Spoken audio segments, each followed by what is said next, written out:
సింహం వారికి గనక చూసుకున్నట్లయితే ప్రస్తుతం మీకు లగ్నంలో కేతు ఉన్నాడు. 12వ భావంలో 2 శుభగ్రహాలు ఉంటూ 11వ స్థానంలోకి మీకు రాజ్యోకారకుడైన కుజుడు 11లోకి రావడం, అష్టమ శని, సప్తమంలో రాహు 2వ స్థానంలో ధనస్థానంలో నీచపడుతున్నటువంటి శుక్రుడు. మరి ఈ పక్ష ఫలితాల్లో మీకు ఎలా ఉండబోతుంది, ఏ దేవతారాధన చేయాలి, ఎటువంటి విషయాల పట్ల మీరు జాగ్రత్తగా ఉండాలి అనేటువంటి అంశాలు చెప్తుంది నేనైనప్పటికీ చెప్పిస్తుంది సాక్షాత్ లలిత అమ్మవారిగా భావిస్తూ ఆ లలితాంబిక అమ్మవారి యొక్క అనుగ్రహం మీకు పరిపూర్ణంగా కలగాలని మనస్ఫూర్తి కోరుకుంటూ ఇక్కడ గమనించినట్లయితే ఈ సింహం వారికి ప్రధానంగా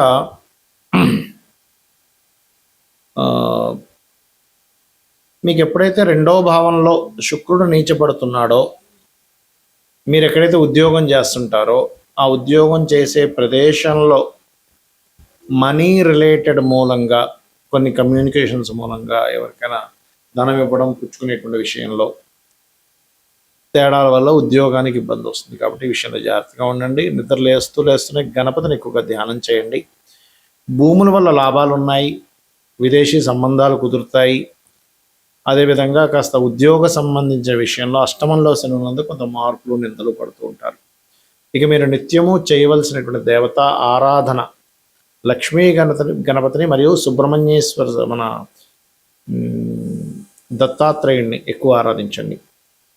అయితే ఇక్కడ ఏంటంటే ఎప్పుడైతే రాశిలో కేతు ఉన్నాడో, ఒక రకంగా చెప్పాలంటే ఆధ్యాత్మిక సంబంధించినటువంటి కొన్ని విద్యలు కూడా నేర్చుకోవడం జరుగుతూ ఉంటుంది. కాకపోతే ఆ యొక్క కుజుడు, చతుర్థ భాగ్యాధిపతి అయిన కుజుడు లాభంలోకి వస్తున్నందుకు ఒక రకంగా చెప్పాలంటే ఈ యొక్క సింహం వారికి లోన్స్ లభించడానికి, అంటే భూమి వల్ల లాభం కలగడం, భూమి మూలంగా లాభం, లేకపోతే ఫ్యాక్టరీ మీద లోన్స్ లభించడానికి చాలా అనుకూలంగా ఉంటుంది.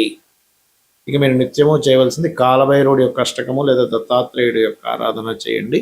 అన్ని విధాల మీకు బాగుంటుంది.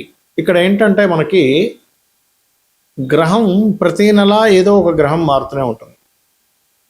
కొన్నిసార్లు ప్రతి 14, 15, 16 ఈ తారీఖుల్లో రవి మారుతూ ఉంటాడు. దాంతోపాటు శుక్రబుధులు కూడా ముందు వెనక్గా మారుతూ ఉంటారు. శని అయితే 2.5 సంవత్సరాలకి, గురువు అయితే సంవత్సరానికి ఒకసారి, ఇప్పుడు అతిచారంలో ఉంది కాబట్టి ఎవరి 4 నెలలకు ఒకసారి మారిపోతూ వచ్చింది. అదేవిధంగా రాహుకేతులు సంవత్సరంన్నరకి మారుతూ ఉంటారు. చంద్రుడు అయితే 2.5 రోజులు. ఇక్కడ నేను మీకు ఒక విషయం చెప్తాను.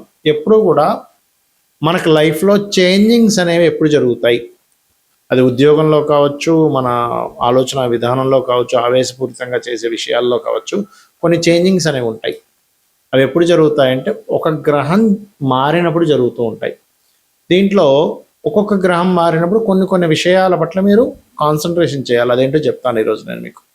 శని మారుతున్నాడు అంటే మీరు పర్టికులర్గా వృత్తికారకుడు కాబట్టి మీ లైఫ్లో చాలా major incident, major related issues మారుతాయి, గుర్తుపెట్టుకోండి.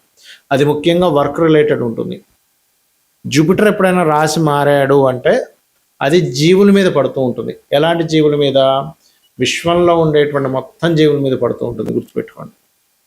అదేవిధంగా ధర్మం మీద, జీవుల మీద. అందుకే చూడండి, గురువు అతిచారంలో, ఇప్పుడు మనకి గోచారంలో కర్కాటక రాశిలో ఉండడం వల్ల, అది కాలసర్ప యోగంలో ఉండడం వల్ల జీవులు అనేక మంది మరణించడం. అంటే ఎట్లాగా, కొన్ని అధర్మపరంగా ఎవడో ఏదో పైకి తీసుకెళ్ళి ఒక అమ్మాయి తోసేయడం అనుకోండి, లేకపోతే చంపేయాలనుకోండి, లేకపోతే యుద్ధం సీజ్ ఫైర్ అంటూనే ఒక మళ్ళీ యుద్ధం ప్రారంభించేసి మళ్ళీ చాలామంది లక్షల ప్రజలు నష్టపోవడానికి, కోట్ల ప్రజలు ఇబ్బంది పడడానికి కారణాలు అవుతూ ఉంటాయి. జూపిటర్ ఇండివిజువల్ హౌస్లో మీకు ఒక ఫ్రూట్ఫుల్నెస్ని ఇస్తుంది, లగ్నం నుంచి భావంలో ఏ భావంలో మారింది దాన్ని బట్టి.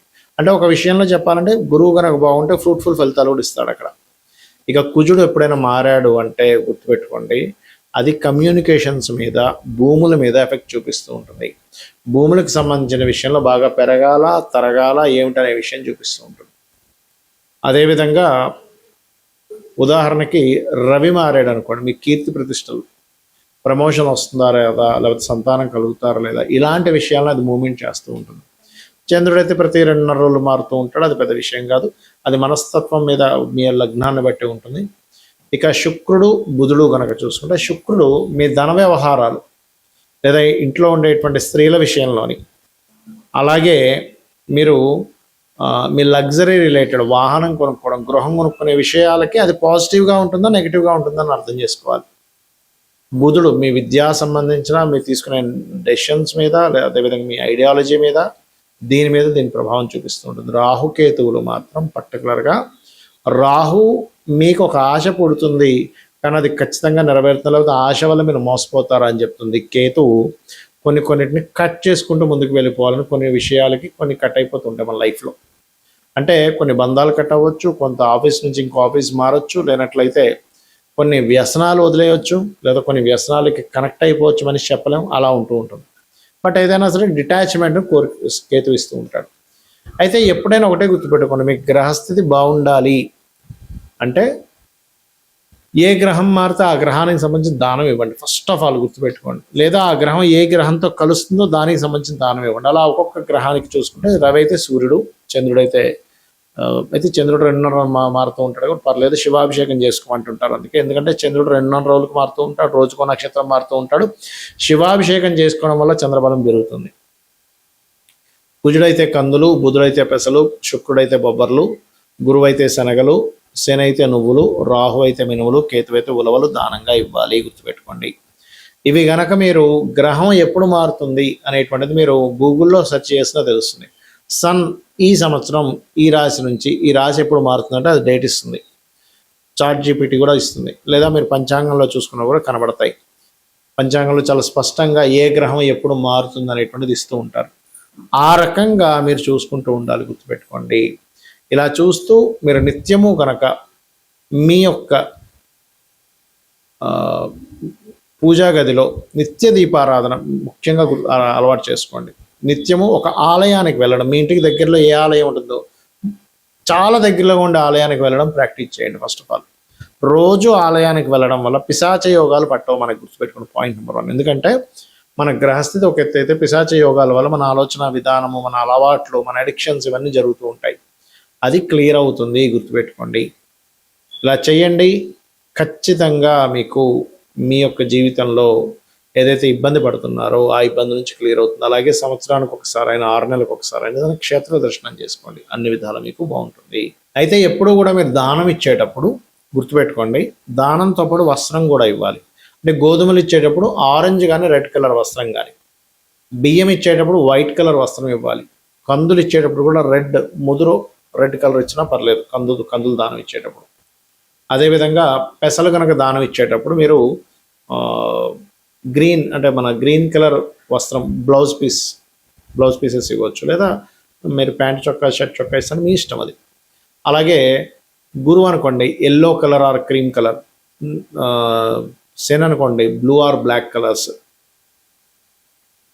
అదేవిధంగా రాహు అయితే సిమెంట్ కలరు, కేతు అయితే మల్టీ కలర్, ఈ కలర్స్ ఇస్తుండాలి. ముఖ్యంగా మీరు శుక్రుడు అయితే వైట్ కలర్, మళ్ళీ again pink are white colours కూడా ఇవ్వచ్చు.